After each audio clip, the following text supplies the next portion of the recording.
Rosie's Cow Camp, Rosie's Cow Camp, where you see what she sees.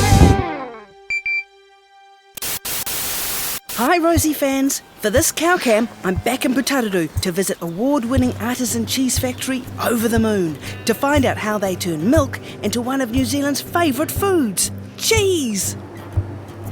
Hi, you must be Rosie. Welcome to Over the Moon, Rosie, and New Zealand Cheese School. Are you here to see how our cheese is made? I sure am, Sue! Cool. Follow me. I'm going to introduce you to Michelle, one of our cheesemakers, and she can tell you all about it. Come this way. How exciting! Hi Rosie, I'm Michelle. I'm one of the cheesemakers here at Over the Moon and I'm going to be showing you how it's done today. Before we go into the cheese room, I need you to put on some things we call our whites. We don't go outside with these on and we also never enter the cheese room without them on. So I've got you a coat. Thank Moo. A hairnet. That tickles. Oh, sorry. That's okay, Michelle. And I've got 2 sets of gumboots just for you, Rosie. Oh, how spoilt. Oh, me, I mean, not the milk. I had to wear whites when I went to the dairy factory. You wear them so germs don't get into the factory or the cheese and everything stays sterile and super clean. This is the vat room. It's where the most important ingredient in cheese making, milk, is stored. After one of the local farmers has delivered the milk, it's pumped from these vats into the pasteurisation machine in the cheese making room. Rosie, now we're going to enter the cheese making room. And this is the pasteurisation machine that kills the bacteria in the milk so it's ready for Michelle to start turning it into cheese. At the moment we're making our OMG triple cream brie, and to finish it off in this jug I have our culture with our flavours in it. So I'll add that in and give it a stir. Oh, I know this bit. It's also called the starter. I remember that because it helps start the cheese making process. Now I'm going to add the rennet. So our milk's been sitting for an hour with its culture. So first I stir the milk,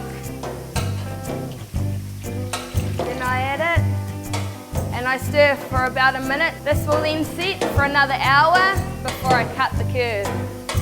So our curd's been sitting for an hour now and it's now ready to cut. So why are you cutting the curd jelly up like that, Michelle? And we're cutting the curd to allow the starter to slow down and let the moisture out of the curd so we can get it to the right consistency for our cheese. So now that this has been sitting here for about 20 minutes, Michelle's going to give it a gentle stir to get rid of more of the whey. All that stuff coming out of the hose is whey. The whey is a byproduct in the cheese making process. Over the Moon gives the whey away to a local farmer so it doesn't go to waste. Now Michelle's putting all the curd into the cheese moulds, which moulds the cheese into nice round shapes. Now the cheese is all in its moulds, we're going to give it its first turn to drain the whey out of them. These cheeses get turned 3 times, once every hour. Then they get left like this overnight. So this is some cheese that we made yesterday. We're now going to put into its next process, which is brining in a salt solution. Oh, I know about this bit. You soak the cheese in brine to give it a bit more flavour. Yep, that's right, Rosie. We put it in a salt solution for 12 minutes. Brine is just like a salt bath for the cheese. I prefer to take bubble baths myself. So the cheeses have been in here for 12 minutes now, so it's ready for them to come out and go to their next stage of the maturing process. These cheeses will get turned once on these racks early next week when the white mould is starting to grow. Now Michelle's putting Glad wrap around the stack to keep it nice and moist and let the white mould grow, which is a soft white shell around the cheese. So now the cheese is wrapped up and the salt brine is stripped off, I'll take it into the maturing room where it'll live for the next week. I know all about the maturing room too.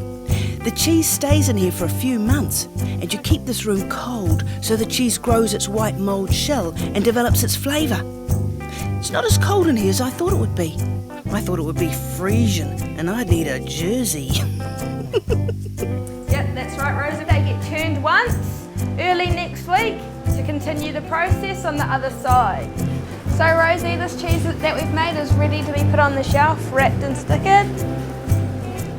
Oh, look at all these yummy cheeses. You better not leave me in here by myself, or there'll be nothing left to sell. Well, Rosie, I hope you've enjoyed your time here at Over the Moon with us. I hope you've learnt lots. And feel free to pop in any time you're in town. We'd love to see you. Thank you very much, Michelle. That was fantastic. Oh, before I go, can I please get a photo taken with you for my blog? Sure thing, Rosie. So would you be able to take the photo? Sure. A big thank you to you too, Sue. Say cheese. Cheese!